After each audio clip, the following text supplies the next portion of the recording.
benvenuto a questa novità che è per me di fare uno live. Aspettiamo che arrivi qualcuno in modo che riusciamo a connetterci e a fare appunto una visione più ampia, visto che siamo in pochi, siamo appena in 15. Vedo che mi stavate aspettando. Ecco, e alle 13 appunto c'è l'appuntamento con tutti e aspettiamo un attimo che arrivino tutti. Volevo essere puntuale, siccome non so usare molto, perché per me è la prima volta che faccio un live streaming, quindi per me è qualcosa di novità, di nuovo. E vi lascio ovviamente prendere in mano il libro che avete di Essere e non apparire, in modo che se avete domande potete farle e potete anche fare richieste. Io a braccio vi spiego un po' di cosa si tratta, poi verso le 13, in modo che sappiamo e capiamo di cosa stiamo parlando. Non è così semplice, non è così facile per tutti capire e tradurre questo libro. Quindi ho pensato che fosse il minimo dare spiegazione e dare traduzione di quanto è scritto. Ovvio che chi è predisposto a intervenire lo fa in modo normale e chi invece vuole soltanto aderire in modalità visione può farlo benissimo e mi guarda e lascia gli altri a fare le domande. Alcune domande ovviamente sono di tipo sulla mia vita, sul mio modo di essere, sulle mie modalità che ho di vedere un po' l'orizzonte e anche l'oltre l'orizzonte e quindi a cosa credo, cosa non credo, cosa penso, cosa non penso, quali siano le mie opinioni a riguardo di tante sfaccettature che ci sono adesso, che si fanno vedere nel mondo adesso. Ecco, sono le 13, quindi possiamo iniziare. Se avete domande da fare potete farle, io intanto interloquisco e vi spiego di cosa si tratta. Il mio libro è stato scritto ancora nel 2014. Io iniziai a scrivere nel 1989. All'epoca facevo parte di una industria che faceva capi maschili. Nella mia infanzia ho avuto la necessità di cambiare atteggiamento perché volevo essere un uomo. Io ho sempre portato i pantaloni fino a 50 anni e volevo essere un uomo, volevo essere l'uomo, per dirla in dialetto veneto. E quindi a 3 anni chiesi a mia mamma di tagliarmi le treccine e mi fece i capelli da maschiaccio. E sono stata maschiaccio fino all'età circa dei 8 anni, che poi mi mise un vestitino con sotto i pantaloncini corti e mi diede la possibilità. Io piansi quando mi tolse i pantaloncini corti il giorno dopo e mi disse: adesso ti metto il vestito senza pantaloncini corti, solo con l'intimo. E mi ricordo che piansi perché ero diventata una donna, ero diventata una femmina e non ero più un maschiaccio. A 6 anni ero diventata una femmina e avevo i capelli tagliati da maschietto e la parrucchiera che mi portava mia mamma e gli chiesi di tagliarmeli sempre corti, però questa cosa del vestito mi cambiò per sempre questa mia idea di voler essere un maschietto, perché poi a 13-14 anni cambiai il modo di tenere i capelli, li lasciai crescere e mi resi conto che in fondo ero etero e mi piacevano i maschi.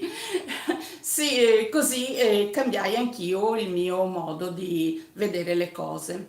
Questo ve l'ho detto e ve l'ho raccontato perché dovete sapere che poi a 14 anni, quindi io sono andata a fare della ceramista perché l'arte mi piaceva e mi piaceva anche tutto quello che era manipolazione, creazione, intuizione e feci appunto di questa arte, feci la mia fantasia. Infatti creai per il mio titolare delle idee nuove che lui sviluppò in cestini che erano particolari, cesti che erano particolari fatti di ceramica che poi lui vendeva in tutta Europa. E gli diedi qualche idea della serie, avevo la novità, mentre lui aveva un stile molto classico, molto ripetitivo e classico. Io gli ho dato l'impronta del classico moderno, quindi ha avuto la possibilità di modernizzare la sua azienda. Poi ho fatto giacche da uomo, appunto, sono andata in una azienda dove si facevano capi maschili e mi ricordi che feci anche, accorciai o allungai il vestito da sposo del mio ex marito che mi arrivò tra le mani, siccome lui era un drop 8 e la giacca era un drop 6, dovemmo a farlo allungare ancora di più perché lui era alto, era molto alto, era altissimo. E per dire che sono sempre rimasta nell'ambito maschile. Diciamo che a me i maschi sono sempre stati amici, ho avuto tantissimi amici,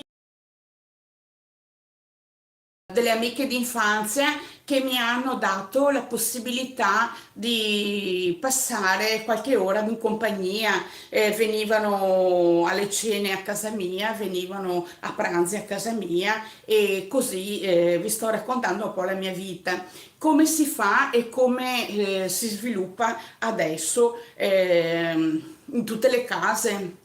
Quindi per questo vi stavo spiegando che l'intuizione del terzo arriva nel momento in cui si presenta una persona. Io avevo un negozio all'epoca di alimentari macrobiotici e biologici, eravamo pionieri, io e il mio ex marito, eravamo pionieri e facemmo questo negozio di macrobiotica e biologico. Questo negozio si presentò una persona che era un po' ambigua e un po' strana e questa persona era dall'altra parte, non so come spiegarlo, e era affezionato a mio marito. Praticamente si faceva sempre servire dal mio ex.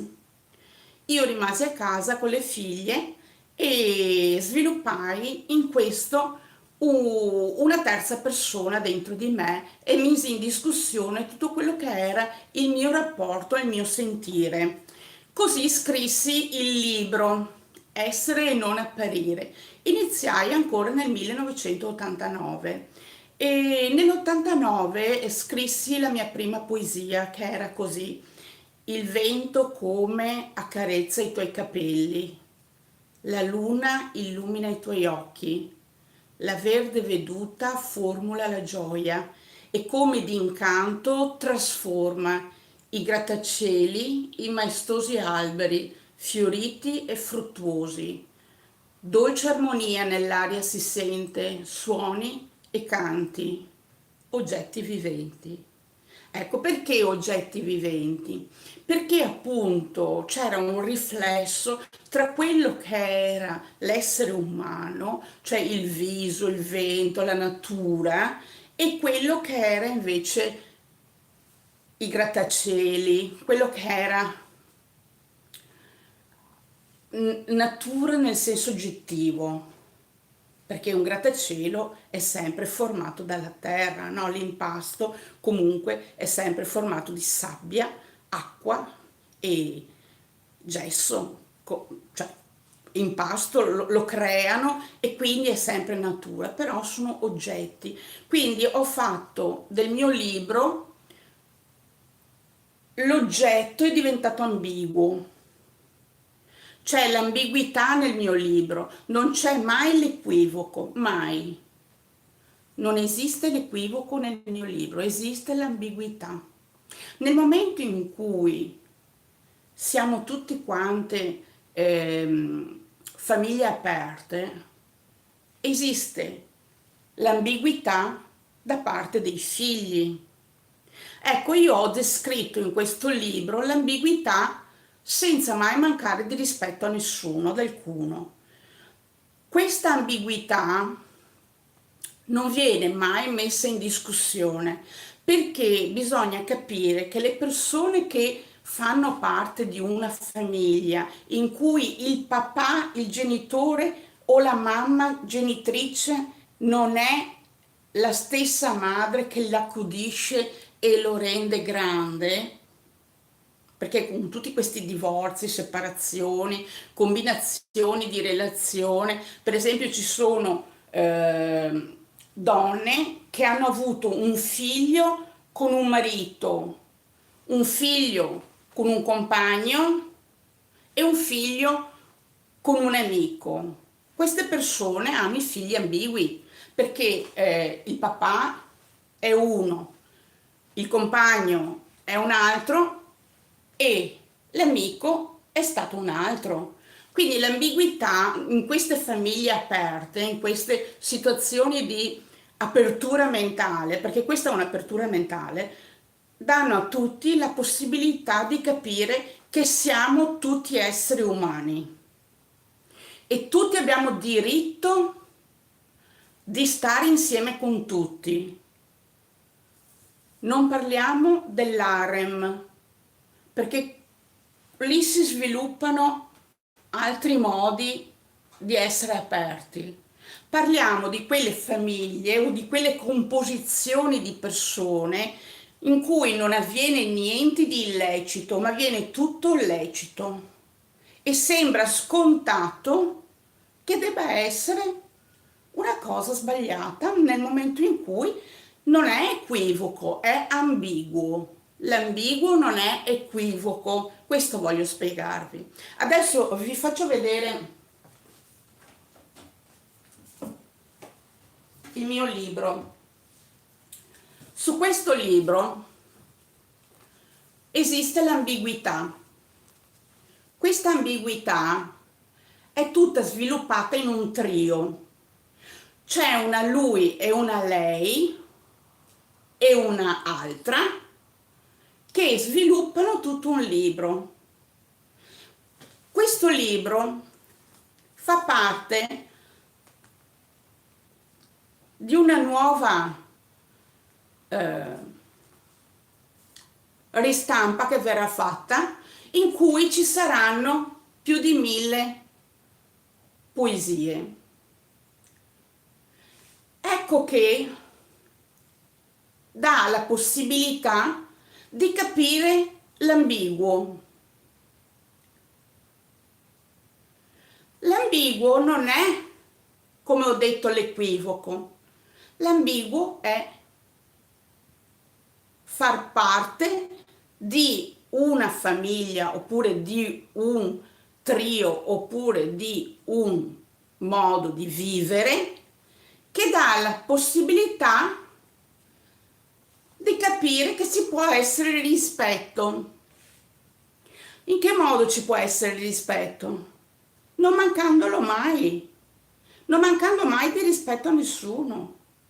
Quindi per fare questo, in questo libro, che è tutto quanto di rispetto dell'ambiguo, non manca mai di rispetto, si impara a leggere fra le righe perché sono molte metafore, qui ci sono molte metafore. È un libro che ha tante metafore e quindi bisogna tradurlo. Adesso vi faccio un esempio.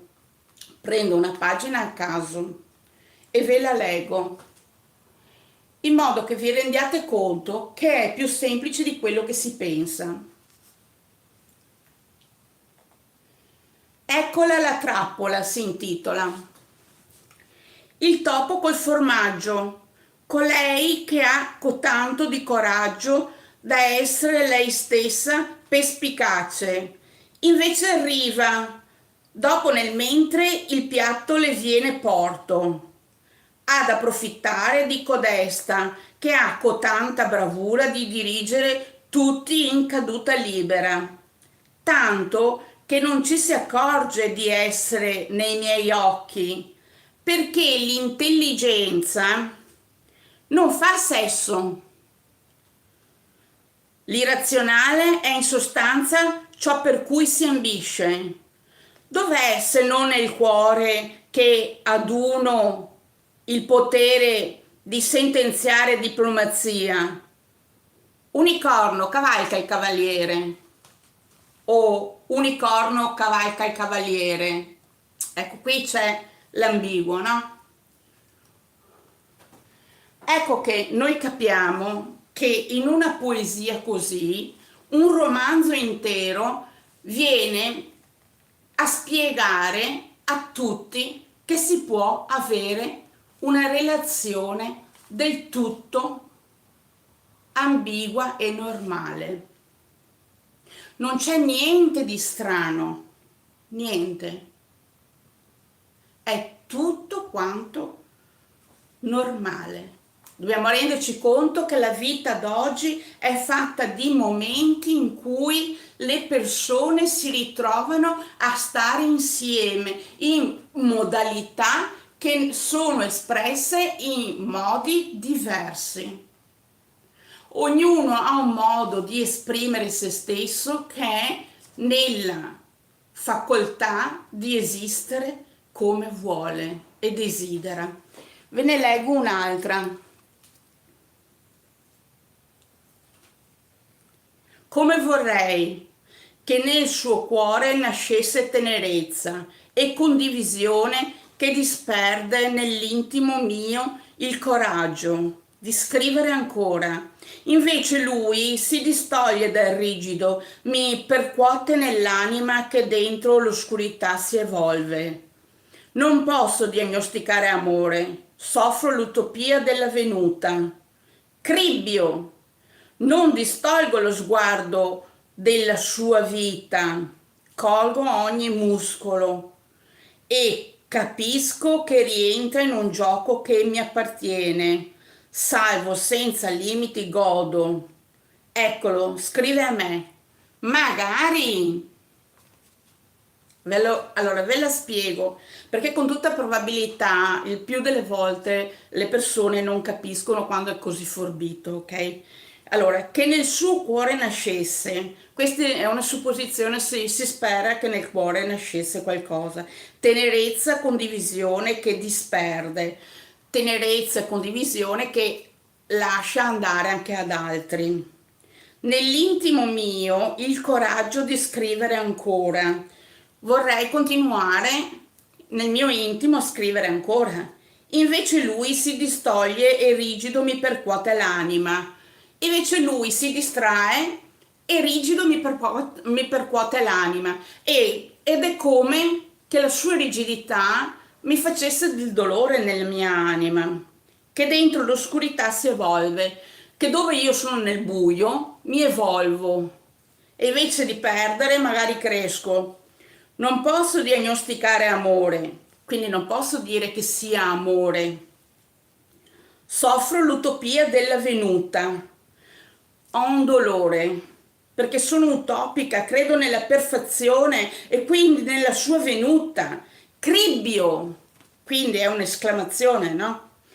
Non distolgo lo sguardo dalla sua vita, cioè continuo a informarmi, a voler sapere, a dire, a pensare e colgo ogni muscolo, cioè nelle sue modo di esprimere la sua mimica facciale, il suo, perché lo trovo, ovviamente lo vedo, ovviamente lo incontro, no, per strada o lo incontro al bar o lo incontro e quindi nella sua mimica, il suo muscolo, capisco che rientra in un gioco che mi appartiene, cioè sto giocando con me stessa perché sto vedendo in lui uno specchio che magari lui neanche sa di fare.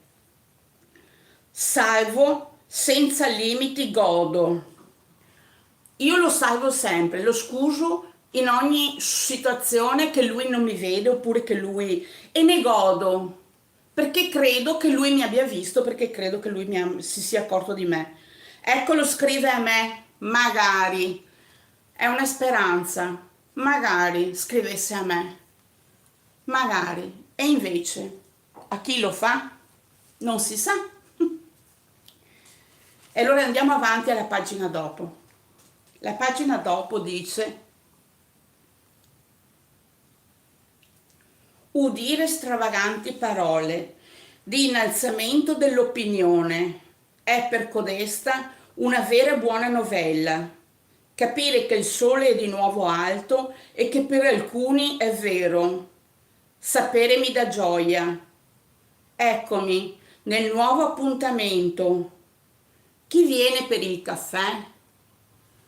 Questo è un invito a chiedergli di farsi presente, di venire, di farsi sentire.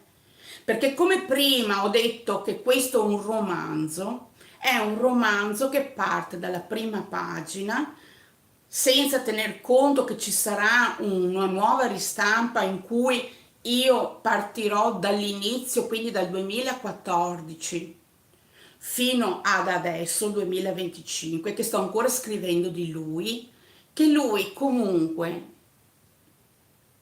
è in ogni persona che incontro, non è una persona sola, è stato uno per 10 anni, è stato un altro per altri 10 anni, è stato un altro per 5 anni, è stato un altro, cioè vengo ispirata da delle persone che mi attraggono, in cui io poi mi diletto nello scrivere.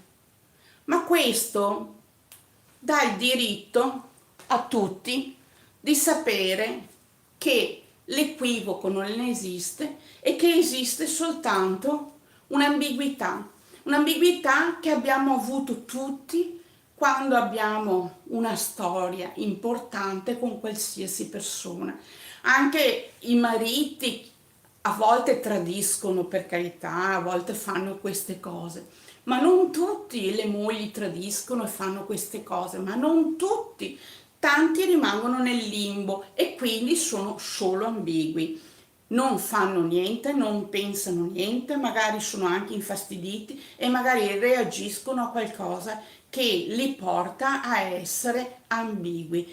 Certo che non esiste solo l'ambiguità, esiste anche gli equivoci. Nel momento in cui si è equivoci è tutta un'altra storia, non è il mio libro. Nel mio libro viene spiegato l'ambiguità, perché sono in tre, è lui, lei e l'altra, e parla di persone che non si sono mai viste né conosciute, di cui non c'è nessun motivo per cui si sia stato un abuso da parte di chiunque qualsiasi sia.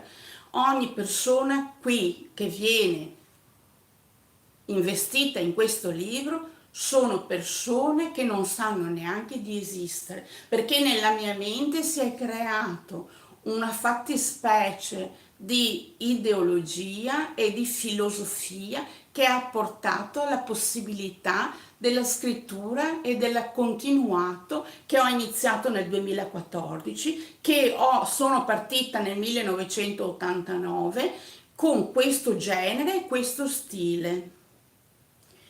Io penso e credo che farò appunto la ristampa. Con la ristampa avrete una visione ancora più ampia di cosa si tratta e di quanto possa essere ambigua una vita nel momento in cui si è papà, mamma, figlio, perché di questo si tratta, del terzo.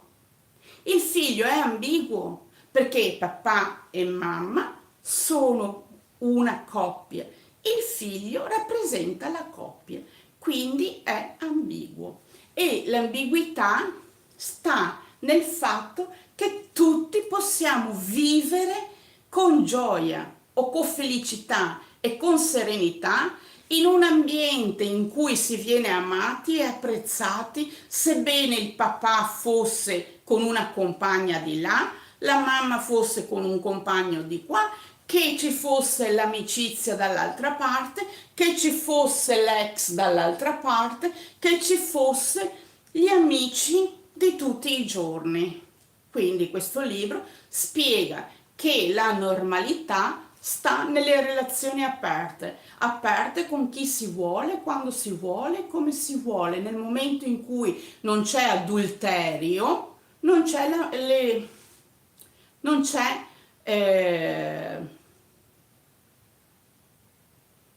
non mi viene la parola e quindi l'ambiguità può esistere.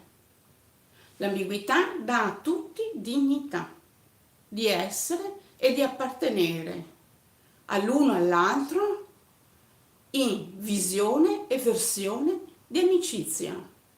Perché nel momento in cui non c'è stato nessun inciuccio, come dicono in non so chi, e non è altro che semplicemente qualcosa di normale.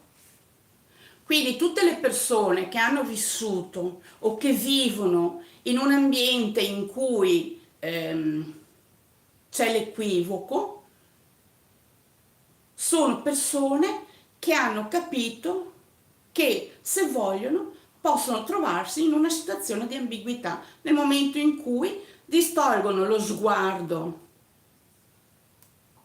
strano in uno sguardo benevolo, perché tutti possiamo cambiare i nostri atteggiamenti. Quindi diamo la possibilità a tutti, con questo libro, lo ripeto ancora, a tutti di interloquire, di capire, di sapere, di stare e vivere in modo consono, quotidiano, pacifista, omogeneo.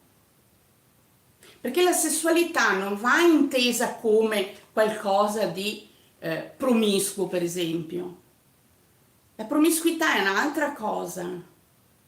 È quando c'è l'intenzione della malevolenza, voler male. Lì entriamo in un'altra fase di pensiero, che è l'odio, che è voler far del male, cioè lì entriamo in un altro sistema di pensiero in cui non c'è volersi bene, non c'è l'amicizia, non c'è il progresso evolutivo di capire che si può stare insieme in modo odierno, quotidiano, come un giornale. Io leggo molti siti, in questi siti c'è la possibilità di dire a tutti che si può stare insieme, parlandosi. Non per questo le persone devono essere per forza o vanno per forza equivocate.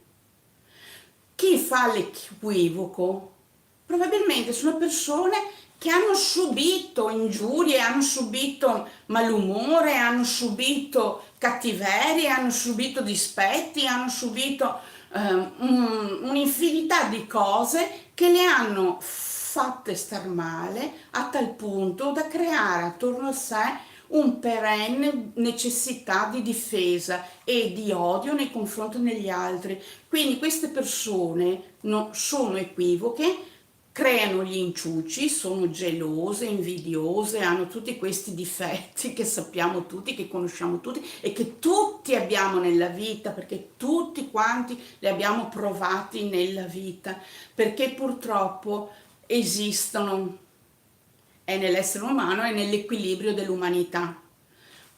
Ma diciamo e diamo la possibilità a tutti di creare una maschera, uno schermo in cui essere emancipati con le metafore, possiamo avere ed essere persone che hanno una dignità e non solo, e sono diplomatiche.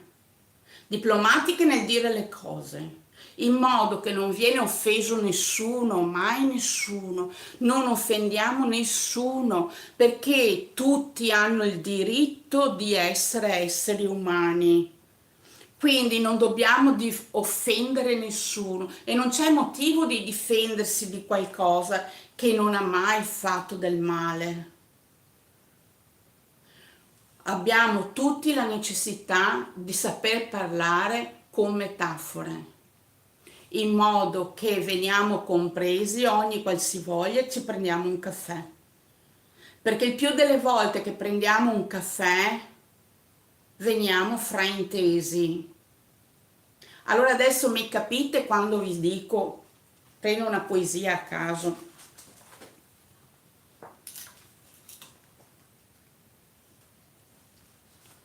Troppo. Cosa che sia il fare di questi, dove trovano il sapere? E chi voglia esistere in verità, essere e apparire in versione di alternanza, prima l'una poi l'altra, sta nel cogliere il fuoco della passione, ove che sia reale, favola dentro, la consueta storia, limite oltre la barricata e il barricato che è un buon profumo e gusto, è un vino il barricato, no? Verso nel bicchiere, il calice è di offerta, volere, potere o video, inciampo, salve e salvo, o abbocco, allocco. Eccolo il passo, uno indietro e uno in avanti. Prego, grazie, anzi, gratitudine per l'evento. Scrivere è dignitoso, diplomazia del timore, sentire per vedere il nuovo nella nuova. Ora si delinea l'andatura, camminiamo. Ve la spiego? Troppo al titolo. Cosa che sia il fare di questi, cosa stanno facendo? Dove trovano il sapere? Ma chi gliel'ha detto? Chi voglia esistere in verità? Chi è che vuole essere per me? Essere e apparire in versione di alternanza, un po' a me, un po' a te. Prima l'una, poi l'altra. Sta nel cogliere il fuoco della passione. Chi delle due ha il fuoco della passione? Ove che sia reale, chi delle due è reale? Favola dentro, cioè è una favola che sta emergendo. La consueta storia è una storia che dovremo vivere, consueta. Limite oltre la barricata, quindi c'è un orizzonte. E il barricato è il buon vino, è il buon profumo e gusto verso del bicchiere. Il barricato è un vino, quindi un profumo, un gusto che verso nel bicchiere, quindi è un calice, è un'offerta, mi offro, è un'offerta di questa persona che è appunto, che ha il fuoco della passione. Inciampo, salve e salvo. Chi è che inciampa? Uno inciampa. Salve, chi sono salve? E salvo, chi è salvo? Sono in tre. O abbocco, uno abbocca, è un pesce che abbocca, o è un allocco che è invece un uccello. Eccolo il passo, uno indietro e uno in avanti, va avanti e indietro. Prima si fa un passo indietro, no? Per cercare una persona e lasciare l'altra. E poi si fa un passo in avanti con la persona che si vuole. Prego, grazie, anzi. Quindi qualcuno dice grazie, prego, anzi è scontato il grazie, prego e prego, grazie, ok? Gratitudine per l'evento, grazie perché ha fatto un passo indietro, un passo in avanti poi. Scrivere è dignitoso, puoi scrivere quanto vuoi alla persona amata. Diplomazia del timore, sei diplomatico e hai paura e vuoi stare attento a quello che scrivi. Sentire per vedere, senti a pelle per vedere. Il nuovo, la nuova. Sei il nuovo e la nuova, lei. Ora si delinea l'andatura. Adesso cominciamo a camminare insieme. Questo è facilissimo. Praticamente è un libro, è un romanzo che parte dall'inizio, c'ha una partenza in cui poi c'è tutto un percorso che arriva fino a pagina 69, 70, fino a pagina 70. Poi a pagina 71 c'è la biografia mia. Ecco, questo per spiegarvi e per dirvi che è un libro che non è scontato. In molti mi hanno detto che è forte. Io apprezzo perché non sono abituata a sentirmi dire che sono forte.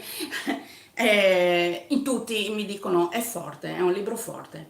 E quindi vuol dire che piace, che vuol dire che è un libro che viene apprezzato ed è un libro che tutti mi dicono ho difficoltà nel capire tutte le cose. Quindi probabilmente avete capito adesso la modalità in cui deve essere letto. Non è difficile, va tradotto perché non siamo abituati a pensare in metafore. Diciamo che è la parte più intima di ogni persona. Per esempio, se io dico in questo momento mi prendo gli occhiali, forse non voglio dire prendo gli occhiali, forse voglio dire voglio vedere meglio. Mi capite? Entrate nel modello di lettura. A volte, il più delle volte, le persone, specialmente i bambini, parlano tutti per oggetti, con gli oggetti, con le metafore, con gli oggetti. Mamma, voglio il gelato. Il gelato non è il gelato perché è un gelato, perché è freddo, perché è un buon gusto. Vuole il gelato perché in quel momento c'è stato un momento di serenità e di felicità tra mamma e bambino che gliel'ha dato. Quindi lui ripercorre il tempo che ha passato con il gelato in mano vicino alla mamma o al papà che gliel'ha offerto la prima volta, ripercorre quel tempo e vive appunto con l'oggetto vivente, l'emozione del gelato. Quindi quel bambino lì chiederà per sempre il gelato, perché è stato un momento felice della sua vita. Quindi, capito perché oggetti viventi? Ve la ripeto? Il vento come accarezza i tuoi capelli, la luna illumina i tuoi occhi, la verde veduta formula la gioia e come d'incanto trasforma i grattacieli in maestosi alberi fioriti e fruttuosi. Dolce armonia nell'aria si sente, suoni e canti, oggetti viventi. Io le rivedo tutte queste immagini, perché sono tutte immagini di un mio vissuto. Erano gli anni '80 e io avevo questo vissuto. Io ho scritto a Lancio Story questa poesia e non ho messo nome e cognome, ho messo soltanto ST 19 punto e avevo 20 anni e l'avevo scritta a 19 anni, credo. A 19 anni l'avevo scritta, sì. E nell'89 l'ho spedita appunto a Lancio Story. Ecco che poi negli anni hanno fatto, a Milano hanno fatto quei due grattacieli che hanno fatto tutte le terrazze con tutti quanti gli alberi. Io mi rivedo perché nel momento in cui ho scritto no, i grattacieli, alberi fioriti e fruttuosi, poi mi vedo che fanno i grattacieli con tutte le terrazze piene di alberi fioriti e alberi fruttuosi e quindi diciamo che poi ci sono tante derivazioni, ci sono state tante derivazioni di tutto quello, di tutto il mio intuito, insomma, di tutto quello che ho scritto negli anni. E finché ero nell'industria tessile che facevo queste giacche da uomo, che facevo questi capi da uomo, vestiti da uomo, mi ricordo che io avevo iniziato anche a disegnare, avevo fatto, se trovo carta e colori, penso che mi rimetterò a disegnare l'immagine che avevo appunto, era un fumetto che avevo fatto su un cuscino in cui mi sedevo appunto per fare la lavorazione che dovevo fare e penso che rimetterò in vita quel fumetto in modo che ho un ricordo anche di quello. Comunque vi avevo detto che facevamo un'ora di conferenza e credo che sto facendo un'ora di conferenza, siamo già a 40 minuti. Vedo che i telespettatori si sono attaccati su YouTube. Ovviamente ci saranno poi le varie persone che andranno a fare la visualizzazione perché questo è un orario anche di pranzo e non tutti hanno la possibilità di guardare appunto questa conferenza all'ora di pranzo. Non ho voluto farla a mezzogiorno perché mi sembrava proprio ancora più complicato e farlo la sera purtroppo io non ho le luci giuste perché sappiate che sto utilizzando la luce che entra dalle finestre, non ho l'attrezzatura adatta per fare le videoconferenze o per fare i video, per fare queste cose, quindi mi devo affidare un po' alla fortuna della giornata. E, con questo penso che sia il caso che concludo e vi lascio, penso che 45 minuti di conferenza vi basti, vi lascio con il mio libro Essere e non apparire. Mi raccomando, lo trovate in tutte le librerie. Adesso l'ho messo anche, lo trovate anche su Giunti e anche su Feltrinelli. Io dovrò scrivere una mail di nuovo al mio fornitore in modo che lo possa mettere in giacenza perché vanno via, sono andate via le giacenze le ultime l'altro giorno e quindi o devo fare una ristampa o devo fare a chiedere altre giacenze perché ho persone dell'Emilia Romagna che me lo chiedono, ho persone di tutta Italia che me lo chiedono, del Sardegna me l'hanno chiesto e mi dicono che c'è giacenza zero delle volte e quindi vuol dire che vanno via man mano che io le richiedo a questo fornitore. Adesso proverò a fare di nuovo una mail chiedendo appunto che venga riforniti di nuovo tutte le librerie, ma su Giunti le trovate, le librerie Giunti sono qua in Veneto, non so se sono in tutta Italia, penso di sì, e se no le trovate online, Amazon, Feltrinelli, Mondadori, Ibs, Libraccio, Universitario, quello lì, cioè li trovate dappertutto, ok? Questo libro è ovunque, basta che voi su Google scriviate Essere e non apparire di Sofia Trevisan e vi viene fuori appunto l'immagine e questa immagine che poi voi lo riconoscete e mettete sul carrello. Fate pure anche le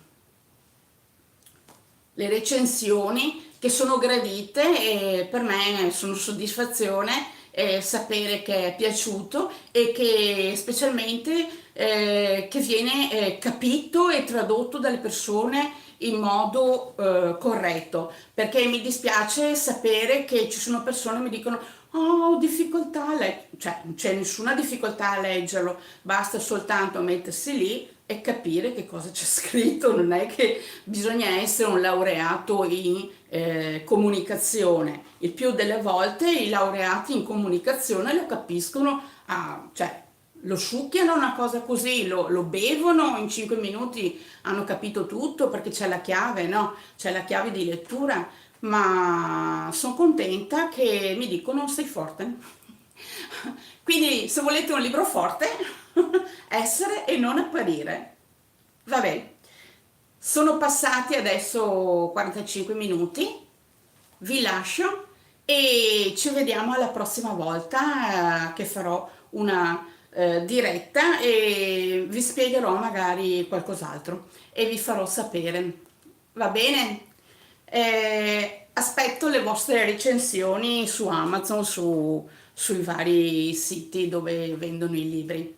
Vi saluto, vi ringrazio per essere stati qui con me, aver partecipato a questa diretta, mi ha dato la possibilità, è la prima volta per me che faccio una diretta, mi ha dato la possibilità di interloquire con voi e ho visto come si sviluppa e si prodiga una diretta. C'è stato anche qualcuno che aveva fatto delle domande, però non ho risposto perché